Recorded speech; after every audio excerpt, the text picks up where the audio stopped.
नमस्कार. The politics चॅनलवर आपल्या सर्वांचं स्वागत आहे. मित्रांनो, आज आपण पाहणार आहोत की तरुणांसाठी सुवर्ण संधी काय आहे.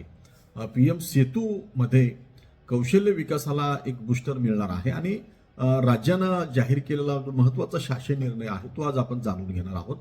मित्रांनो, भारत हा तरुणांचं राष्ट्र आहे आणि बेरोजगारी हा सगळ्यात मोठी समस्या म्हणून आपण त्याच्याकडे पाहतो आहोत. तरुणांसाठी आता या योजनेमुळे एक मोठी संधी निर्माण झाली आहे. केंद्र सरकारने PM सेतू योजनेच्या नव्या नियमावलीची घोषणा केलेली आहे.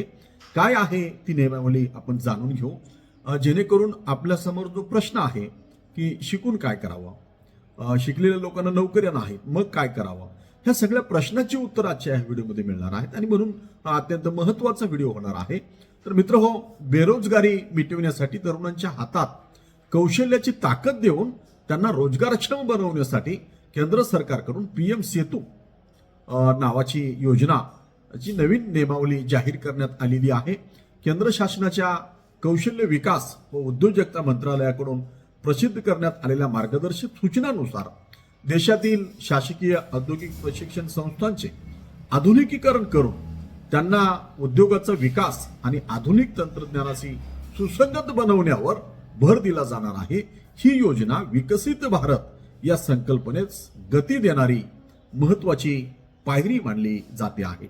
मित्रहो, आपण हे लक्षात घेतलं पाहिजे की भारत हे तरुणांचं राष्ट्र आहे आणि मग रोजगारच नसेल तर काय, आणि म्हणून सरकारने हा विचार केलेला आहे. या उपक्रमांतर्गत हब अँड स्कोप मॉडेल राबवले जाणार आहे. या पद्धतीमध्ये एका मुख्य ITI ला हब म्हणून विकसित केले जाईल आणि त्याच्याशी सरासरी 4 ITI जोडल्या जातील.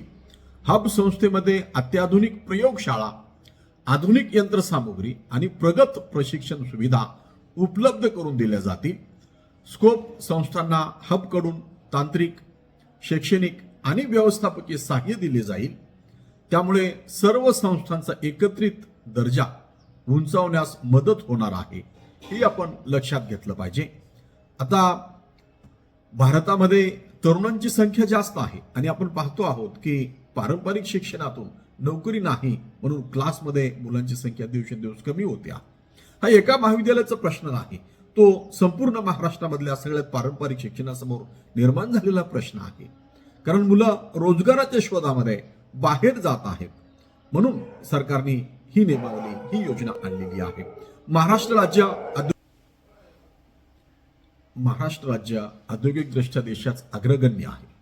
राज्यात सध्या 419 शासकीय ITI कार्यरत असून त्या उत्पादन आणि सेवा क्षेत्रासाठी विविध अभ्यासक्रम राबवत आहेत. या विस्तृत जाळ्यामुळे राज्यातील युवकांना स्थानिक तसेच राष्ट्रीय पातळीवर रोजगाराच्या संधी उपलब्ध होत आहेत.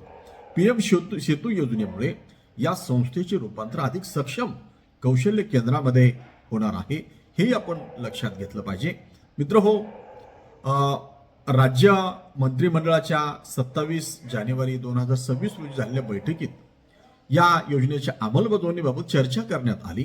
त्यानंतर राज्यात ही योजना लागू करण्यास मान्यता देण्यात आलेली आहे. योजना 5 वर्षाच्या कालावधीत टप्प्याटप्प्याने राबविली जाणार आहे. या योजनेचा आवाका मोठा असल्याने विशेष उद्देश वाहन मॉडेलचा अवलंब केला जाईल. प्रारंभी प्रायोगिक तत्वावर अंमलबजावणी करून त्यातून मिळालेल्या अनुभवाच्या आधारे आवश्यक बदल करण्यात येणार आहेत. या योजनेसाठी निधी वाटप निश्चित करण्यात आले आहे. एकूण खर्चापैकी 50% निधी केंद्र सरकार देईल, 33% राज्य सरकार उचलेल आणि 17% हिस्सा उद्योग भागीदारांकडून दिला जाईल. केंद्र सरकारने मंजूर केलेल्या प्रत्येक क्लस्टरसाठी राज्यावर आर्थिक जबाबदारी येणार आहे. एका क्लस्टरसाठी, ज्यामध्ये 1 हब ITI आणि 4 स्कोप ITI असतील, 5 वर्षासाठी अंदाजे 241 कोटी रुपयाचा खर्च अपेक्षित आहे. त्यात 112 कोटी रुपये केंद्र सरकार उचलणार आहे, तर 98 कोटी रुपयाचा वाटा हा राज्य सरकारवर असणार आहे आणि 31 कोटी उद्योजकांचा हिस्सा असेल. म्हणजे राज्याने अशा 3 क्लस्टरसाठी प्रस्ताव केंद्राकडे सादर केलेले आहेत आणि यामुळं तरुणांना रोजगाराची संधी उपलब्ध झालेली आहे. हे आपण लक्षात घेतलं पाहिजे.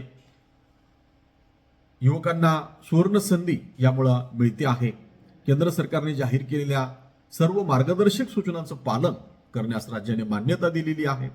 तसेच राज्य सुकाणू समितीची रचना आणि योजनेसंदर्भात यापूर्वी देण्यात आलेल्या प्रशासकीय मंजुरीलाही दुजोरा देण्यात आलेला आहे. एकूणच पीएम सेतू योजना ही केवळ ITIचे तरुणांना स्किल बेस बनवण्याचा प्रयत्न आहे.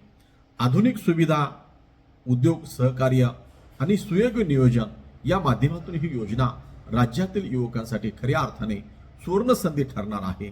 आणि म्हणून आपण या योजनेकडे बघितलं पाहिजे आणि या योजनेचा लाभार्थी झालं पाहिजे, म्हणून हा प्रयत्न आहे. मित्रहो, आपल्याला काय वाटते आपण कॉमेंट करून कळवा. या चॅनलवर नवीन याला चॅनल सबस्क्राईब करावं.